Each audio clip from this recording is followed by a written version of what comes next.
आबद ज़ुबैरी साहब जैसे आए, इस तरह हैदराबाद से भी दोस्त आए, इस तरह सखर से भी दोस्त आए, इस तरह पूरे पंजाब की जितनी भी बारें हैं माशाल्लाह हर बार से दोस्तों की नुमाइंदगी हुई है। फर्दर नाम मेरे सेक्रेटरी साहब लेते भी रहे, उनका इस्तकबाल भी करते रहे। जनाब हाफ़िज़ अब्दुल नईम साहब मेरा लेट आए हैं, इसलिए उनका ऐलान नहीं हो सका, मैं कर देता हूँ। हाफ़िज़ नईम साहब मेंबर पंजाब बार कौंसिल भी तशरीफ़ लाए हैं। हर दोस्त ने जिस खूबसूरती से आज की इस गुलदस्ते को सजाया है, मैं समझता हूँ कि ये सबसे बड़ी बात लाहौर हाई कोर्ट की जितनी भी हमारी कैबिनेट है, अल्लाह ताला की तरफ से इनके ऊपर मेहरबानी है कि वकला सब के सब आपके सामने तमाम ग्रुपों के दोस्त एक ही स्टेज पे मौजूद हैं। ये आप वकला की कामयाबी है। मैं समझता हूँ ये वकला इत्तेहाद है, ये वकला की आपस में मोहब्बत है। जो ताकतें वकला को डिवाइड करना चाहती हैं वो आज मुसलसल मायूस होती जा रही हैं कि जैसे हमारे एक ही स्टेज पे प्रोफेशनल ग्रुप के भी और उसी स्टेज पे इंडिपेंडेंट ग्रुप के भी दोस्त मौजूद हैं। हम सब के शुक्रगुजार हैं कि उन्होंने इस ग्रुप बंदी जो इलेक्शन के हद तक होती है उसको बालाए ताक रखते हुए वकला की काज में सब ने अपने ज्वाइनिंग की है और जॉइंट हैंड्स किए हैं। अब सब दोस्तों का, तमाम पाकिस्तान से आने वालों का और सब जो स्टेज पे मौजूद है दोस्त, उनका सबका दिल की अथाह गहराइयों से मैं शुक्रगुजार हूँ कि आपने टाइम निकाला, तशरीफ़ लाए। और आज वकला तहरीक का जो आगाज़ होने जा रहा है उसका पहला एक भरपूर आज का जो इजलास है इस बात की गवाही करता है कि हमारे जो मेन इश्यूज़ हैं, बेसिकली इशू सारा एक ही है पर उसके सब डिवीजन हैं। क्योंकि रूल ऑफ लॉ और कॉन्स्टिट्यूशन पे अमल हो तो ना कोई मॉडल टाउन अलहदा हो, ना कोई गैर कानूनी 7-8 ईयर्स हो और ना ही जजेस के जुडिशल सिस्टम में किसी की इंटरफेरेंस हो। मैं समझता हूँ इशू एक ही है, उसकी डिवीजन 3 है। लिहाजा आज के इस पुरवकार हाउस के जो पूरा कंक्लूड हुआ है, मैं उसका एक मुश्तरका एलामिया पढ़ देता हूँ, दोस्त उसको देख के अप्रूव कर दें। मैं जस्ट क्योंकि अब टाइम काफ़ी हो गया है, तकरीर का मौका अब नहीं है, लेकिन ये ज़रूर है कि मैं सबका शुक्रगुजार हूँ कि सब दोस्तों ने कंट्रीब्यूट किया। आज का एलामिया आल पाकिस्तान कन्वेंशन, लायर्स कन्वेंशन मुनक़दा 27/4/2024। आज का ये वकला कन्वेंशन इस बात का अदा करता है कि वकला के ख़िलाफ़ होने वाली हर साजिश का मुत्तहिद होकर मुंह तोड़ जवाब दिया जाएगा।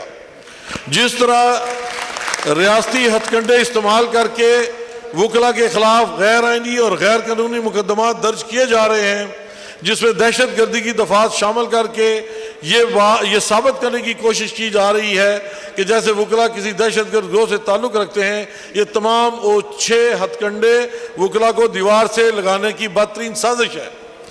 मोअज़्ज़ज़ वकला को अपने चैम्बर से बेबुनियाद मुकदमात में जिस भोंडे अंदाज से गिरफ्तार किया गया, इससे इंजामिया की वकला दुश्मनी का सबूत मिलता है। इसी तरह हाफिज़ाबाद और शेखपुरा बार के ओहदेदारान व मुअज़्ज़ज़ वकला पर झूठे मुकदमात का दर्ज होना और इस पर अदलिया और इंजामिया का बाहम शीरो शकर होकर इनको गिरफ्तार करना और मुअज़्ज़ज़ वकला को बेबुनियाद तौहीन अदालत केसेस में जेल भेजना ना सिर्फ हतक आमेज़ है बल्कि गैर आइनी भी है। इसी तरह शहर लाहौर की अदालतों को बेबुनियाद और साजिशी तौर पर तकसीम करना इंतहाई शर्मनाक अमल है, फेल है, जो कि वकला और साइलिन के साथ घिनौना मजाक है। पाकिस्तान में अदलिया की तारीख इस्टेब्लिशमेंट इंटेलिजेंस एजेंसियों की तरफ से इसके कहने पर गैर ज़रूरी, गैर आइनी, गैर कानूनी मुदाखलत से भरी पड़ी है।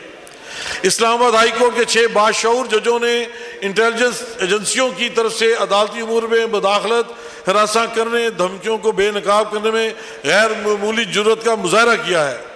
पाकिस्तान की बार एसोसिएशंस, बार कौंसल्स में वकला के मुंतखब नुमाइंदों ने आइन की बालादस्ती, कानून की हुक्मरानी और अदलिया की आज़ादी के तहफ़्फ़ुज़ दिफा में हमेशा अहम किरदार अदा किया है। आज का कन्वेंशन मुदरजा वाला जो मैंने बातें आपके सामने पढ़ी हैं कि हल के लिए गुजारिशात पेश कर रहा हूँ। 3 वकला के नंबर 1 वकला के खिलाफ दर्जशुदा तमाम मुकदमात से दहशत गर्दी की दफा को फिल-फौर ख़त्म किया जाए और मुल्क भर में गिरफ्तार शुदा तमाम वकला को बाइज्जत बरी करके रिहा किया जाए। नंबर 2, मॉडल टाउन कोर्ट्स का नोटिफिकेशन बिला ताखीर वापस लेकर अदालतें एक ही जगह पर जिस तरह पहले मौजूद थी इसी तरह काम करना शुरू हो जाएं। और नंबर 3, इस्लामाबाद हाई कोर्ट के बाशूर जजेस साहिबान की तरफ से लिखे खत पर अदालत उज़्मा की तरफ से जो आज खुद नोटिस लिया गया है, फुल कोर्ट तश्कील देकर इसकी रोजाना की बुनियाद पर समाअत करके जुम्मेदारान को सख्त से सख्त सजा दी जाए, ताकि आइंदा किसी भी हुकूमती एहलकार और इस्टेब्लिशमेंट के नुमाइंदे को जरूरत न हो सके कि मुअज़्ज़ज़ जज साहिबान के आइनी और कानूनी काम में मुदाखलत डाल सके। जी सब दोस्तों को ये करारदाद मंजूर है? आपका बहुत बहुत शुक्रिया। और इंशाअल्लाह अगला जो स्टेप होगा, अगर ये आइंदा वीक में इस पे मुस्बत स्टेप्स नहीं होंगे तो अगला लाइमल जॉइंट एक्शन कमेटी में तय किया जाएगा। जी कादर साहब बहुत शुक्रिया सदर मोहतरम। अब मैं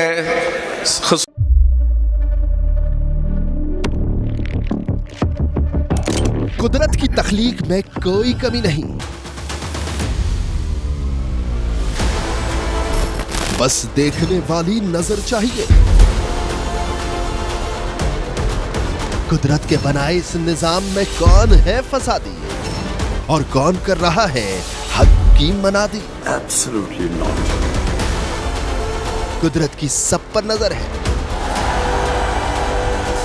मजलूम की आह हो या जालिम बेपरवाह, कुदरत की नजर से ओझल नहीं। कुदरत का ऐसा ही एक शाहकार है जो नजर भी रखता है और पल पल की खबर भी। बराह रास्त जलसे हो या रखनी हो पाकिस्तान समेत दुनिया भर की खबरों पर नजर, तो अभी सब्सक्राइब करें YouTube पर डेली कुदरत को या फिर फॉलो करें सोशल मीडिया पर डेली कुदरत को और रहें हर लम्हा बाखबर। कुदरत हर वक्त बर वक्त।